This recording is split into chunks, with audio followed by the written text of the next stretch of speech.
Nungaroo is the gateway to the Tutukaka coast, about a 25-minute drive northeast from Whangarei. It may appear a trifle sleepy, but any hint of sleepiness belies Nungaroo's past.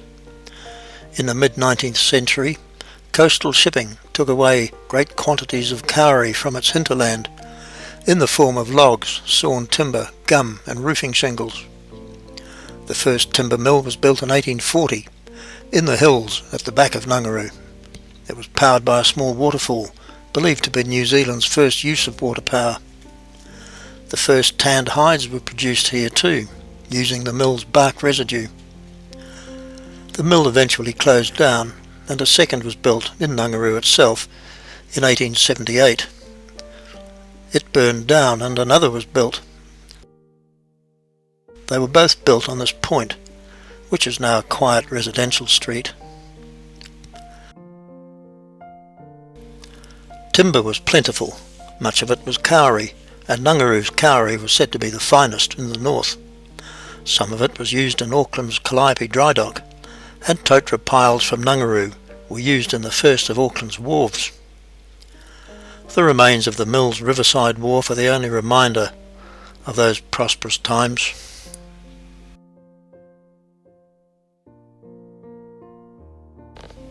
But busy as it was with the timber trade, Nungaroo's commerce really heated up after coal was discovered in 1886 in the hills around Kiripaka, near the head of the river.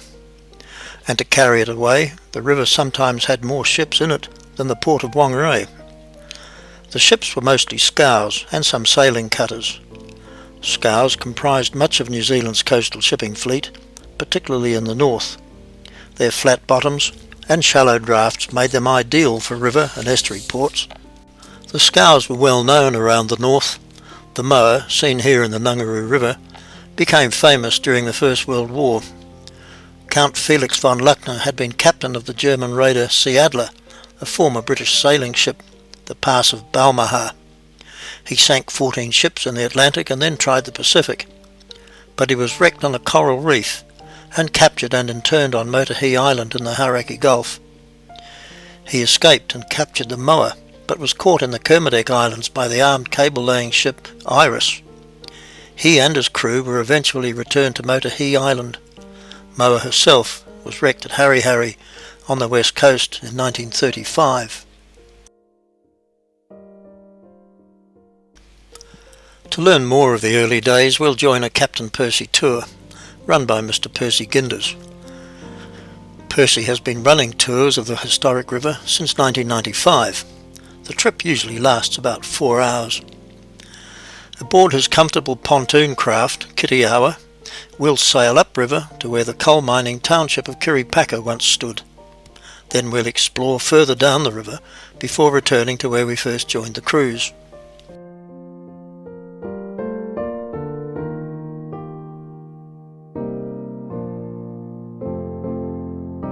The river was first charted by HMS Buffalo in 1837. While she was in Tutukaka and her crew were cutting and loading kauri logs to become masts and spars for the Royal Navy, her second master, Mr. Phillips, charted both the Tutukaka harbour and what they then called the Nongadoo River. The arrow points to the Captain Percy landing. The second arrow points to Nungaroo. We're coming towards Scow Landing, near the memorial bridge on the main road between Whangarei and Nungaroo. The landing is in fact misnamed because scows were unable to reach this far up the river. The name was bestowed only in fairly recent years, but it was still a busy stretch of water, with steam tugs towing coal barges down to waiting scows and weekend pleasure traffic going to Nungaroo for a day at the beach. One report says that on Sunday the river was alive with launches, thronged with Kiripakians, going to Nungaroo to enjoy the ocean breeze and bathe in the surf. Another records that many miners own launches and seldom miss a Sunday's outing with their wives and children, and it invigorates them for the coming week's toil. An old post is all that remains of the wharf at the foot of the coal mine incline. Here the coal was transferred either to the horse-drawn tramway leading to the loading hoppers about 8 kilometres downstream, or if the hopper berths were full, into barges and towed down to Nungaroo for it to be shovelled aboard waiting scows. The tramway which ran along here was later strengthened and a small railway engine replaced the horses.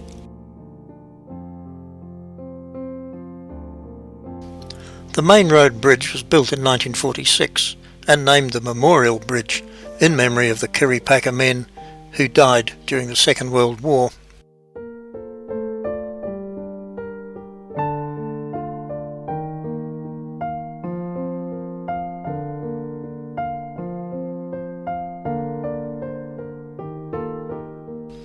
This is where Kirriepacker was established in 1892.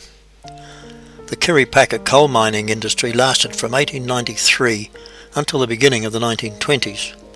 Between those years, some 613,000 tonnes of quality coal was produced. The town had a general store and several other shops, a butcher, a baker, a couple of boarding houses, a school, a public hall, a library, even a debating society and a brass band, and later a vineyard. In 1899 it was reported that while the Kirriepacker mines are a little distance from Whangarei, still a great deal of ready money comes into the town, and will always do so. Later years brought some of the problems which are still with us. Councillor Curry complained, it was reported, of the excessive speed of cars in Kirriepacker, and the matter was referred to the Automobile Association. And this was in 1919, over 90 years ago. As time went on, the Kirriepacker school roll filled, but when the mines closed in 1921, pupil numbers declined and the school closed in 1932. Canna lilies on the side of the main road marked the general area where the school stood.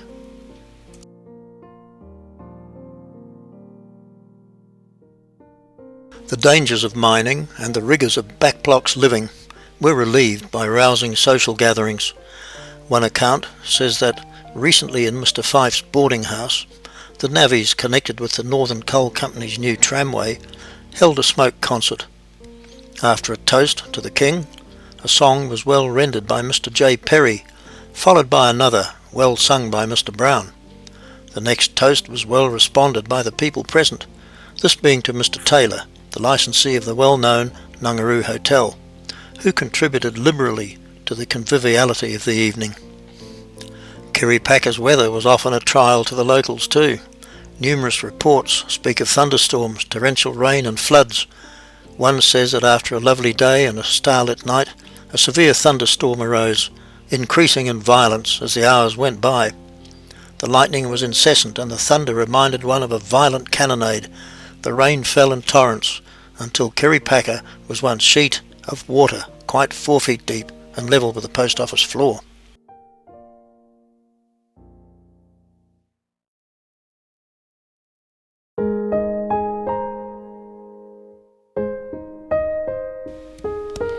This is a remnant of the original Whangarei to Kirriepacker Road. Miners' homes were along each side of it. It was also the site of the town's abattoir. After mining ceased, many of the homes were taken to the coal mining towns of Kamo and Hikurangi, and some still exist in both places.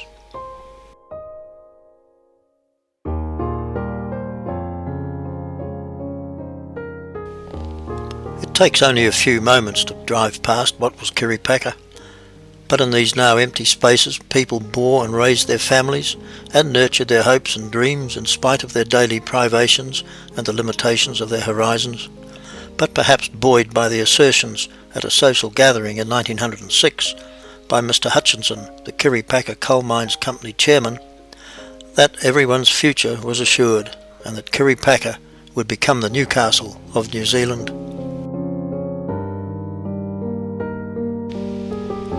This is a piece of the bridge which was built in 1900 to link Kirriepacker with the muddy horse and wagon track which wound many miles through bush and steep hills to Nungaroo. The only other piece of the bridge is this small mound of earth, which was the Kirriepacker end of the bridge approach.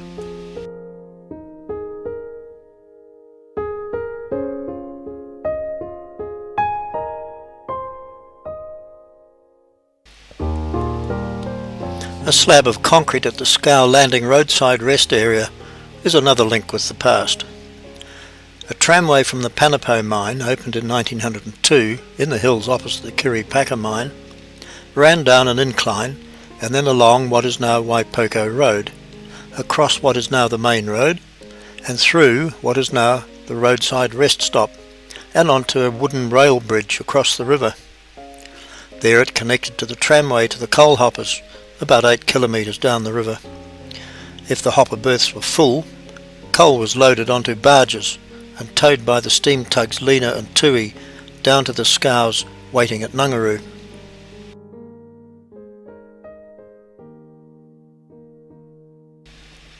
The bridge was demolished in 1921 and a butcher's shop was built on its Scow Landing side foundations.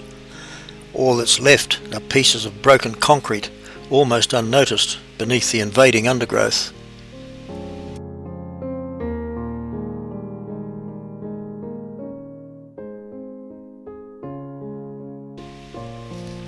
The Kirripaka Post Office was opened in 1893 just off the side of today's Memorial Bridge, opposite Scow Landing at the end of the road from Whangarei.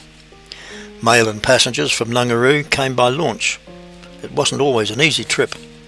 For instance, on Tuesday our postman, Mr. Shoebridge, had some trouble with his engine and after a lot of hard work and some language had to give it up as a bad job and take the mail in a rowboat. The tide was ebbing and the wind ahead, but fortunately he met Mr. Miller's launch about halfway up the river and was kindly taken in tow the remainder of the journey. The post office was closed in 1935. As we pass Scow Landing we might try and picture a Labour Day festival held here in 1918. A newspaper of the day reported that a grand procession marched from the upper end of the village, across the Panapo Bridge, then along the railway line to the place of festivity, a delightful spot situated on a bend in the river just below the railway bridge and almost opposite the public hall, under the shade of some grand old periri trees. Articles of every description were exposed for sale, from a baby's cradle to a roll of bacon. An appetising luncheon could be had for $1. A Scow Landing miner's cottage has been long separated from its former riverfront by the main road to Nungaroo, and is now a farm cottage. A little further along, an old totara tree marks where fire clay was loaded. It's about as far as the scows could reach upriver. Fire clay was used for brickmaking at Huntly and by the Crown Lynn pottery in Auckland. The trade existed for some years after the Kirripaka coal trade ended. This piece of flat riverside was known as the Ring. It was far enough from Kirripaka for men to play illegal two-up on Sundays and sometimes engage in boxing matches or other measures of strength to settle what they called their differences. A little further along, at Calico Flat, a large piece of concrete and a piece of railway line was all that's left of the coal hoppers. The quality of Kirripaka coal was such that in 1894, only 2 years after mining began, HMS Curaçao filled her bunkers with it in Auckland, and the Hinemoa used it for a voyage to Rarotonga with the Governor-General Lord Glasgow and his party. The hoppers were dismantled after the mines closed in 1921, and their machinery was later shipped to Auckland and the Waikato.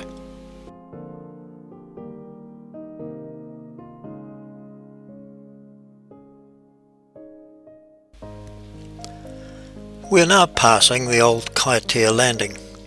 Kauri logs were dragged here by bullock teams, cutting the logs, dragging them through the bush, floating them into the river and loading them aboard the scows must have been back-breaking work.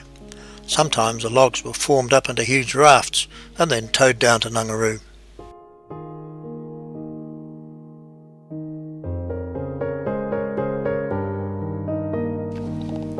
Fishing was a popular and productive pastime in the early days. In 1915 a writer said that it's now warm and bright, and toothsome and welcome snapper are coming into the river. Some fine specimens have been caught. River fish always seem in better condition than those caught outside. In 1920 another report said that Mr. Armitage obtained a good haul of flatfish, some 200, which he kindly distributed among the neighbours. In view of the exorbitant price of fish nowadays, they were much appreciated.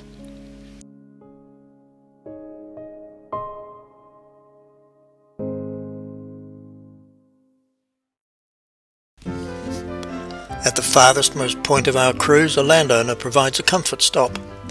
The property is adjacent to the site of the old Nungaroo Hotel. The hotel was reached from Kirripaka by boat, or via the beach opposite the hotel, crossing by horse at low tide. Nungaroo people came by boat, or walked or rode their horses along the beach. It could be a raucous place at times, particularly on weekends, with miners, seamen and the locals all living it up.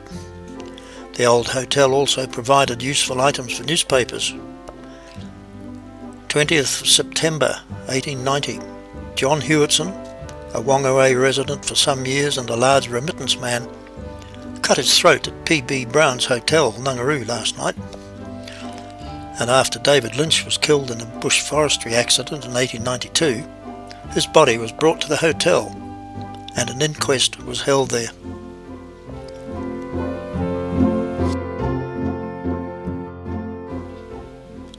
Our next stop is the Cape Horn Cemetery. Caskets and mourners came by barge from Kirripaka or Nungaroo and then on a rough track up the hill. It's a sombre but at the same time tranquil place, and you can almost feel the past lives moving among the dark silence of the trees. The cemetery was used from 1890 until 1934. In 1915 a report said that it was much overgrown with tea tree and fern and sadly requires cleaning. It behoves the relatives and friends of those buried there to do something towards clearing it. Nungaroo is such a healthy place that the fees from burials are limited, so that the trustees have no funds to spend on the necessary work.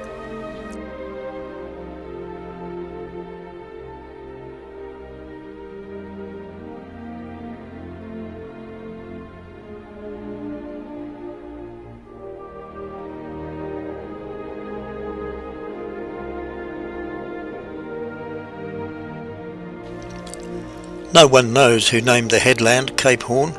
Even the earliest records refer to it as such, and so perhaps it was named by those who had themselves sailed around the other Cape Horn, off the tip of South America. We're heading across the river to cruise among the mangroves on the other side. Some believe the word mangrove is a mixture of Portuguese, Spanish and English words. Others say it originates from Senegal in West Africa. But whatever the case, mangroves are one of the world's oldest trees. They are believed to have evolved some 115 million years ago in Indonesia and Malaysia. Their seeds spread around the world on ocean currents and reached New Zealand around 17 million years ago. New Zealand mangroves are the world's most southerly of their kind, but they grow only north of a line from about Kawhia on the west coast to about Ohiwa on the east coast near Wakatani.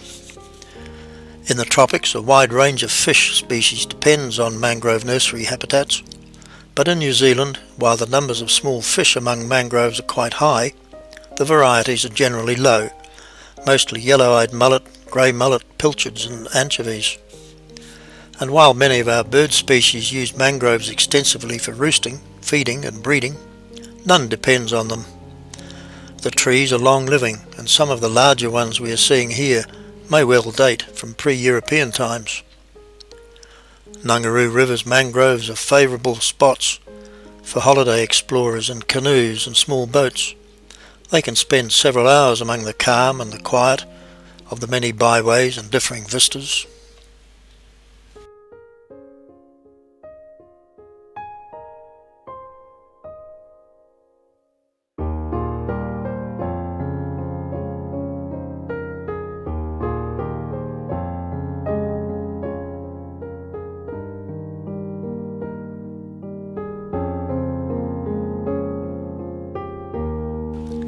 Returning up the river, we can picture the scows and barges being towed down to Nungaroo, laden with coal or kauri logs, or snapper being caught in large numbers, or flounder pulled ashore in numbers enough to be given away, or a school picnic barge being towed to Nungaroo and transformed into a parents' dance floor for its early evening return to Kirripaka, or the river itself before its exploitation, when it was lined with heavy bush and big kauri trees. After the coal and the timber gave out, and as the township of Kirripaka began to disappear, Nungaru's days as a busy port declined, and it once again became a beach and farming settlement. It was not until the 1950s that roading and communications improved enough for it to develop and grow, even though in its earlier days Nungaru was regarded as a place with future promise. An early newspaper report said that Mr. John Hart has taken over the Nungaru Hotel and intends to make it a popular resort for summer visitors. The boating and fishing at Nungaru must always make the place attractive. Its magnificent beaches and pretty river would, in a more populous centre, make Nungaru a great watering place.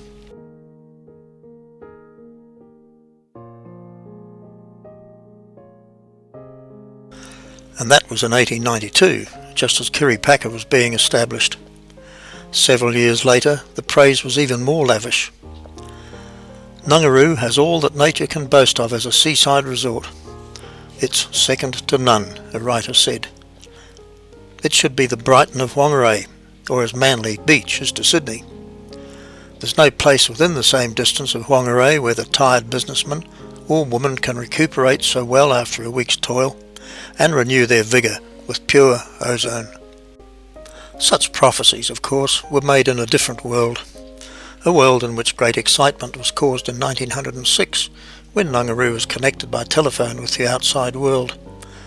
This will be a great convenience to the settlers, the reporter said. Until now it's been necessary to make a journey to Kirripaka to send telegrams. There was equal excitement in 1920 when a seaplane was seen passing on the way north. The school children were surprised and delighted at the sight, it being the first time in their lives that they had had the pleasure of gazing on this wondrous machine. Today they would barely notice a modern airliner passing Nungaru high overhead on its way to foreign parts, but an old Pahutakawa tree on the foreshore has watched the river's tides of history from the old scows to the jet airliner, and we can also view the scene as it is today and as it was in the days when no one could possibly have imagined a jet airliner or a mobile phone or a comfortable 25-minute drive to Whangarei.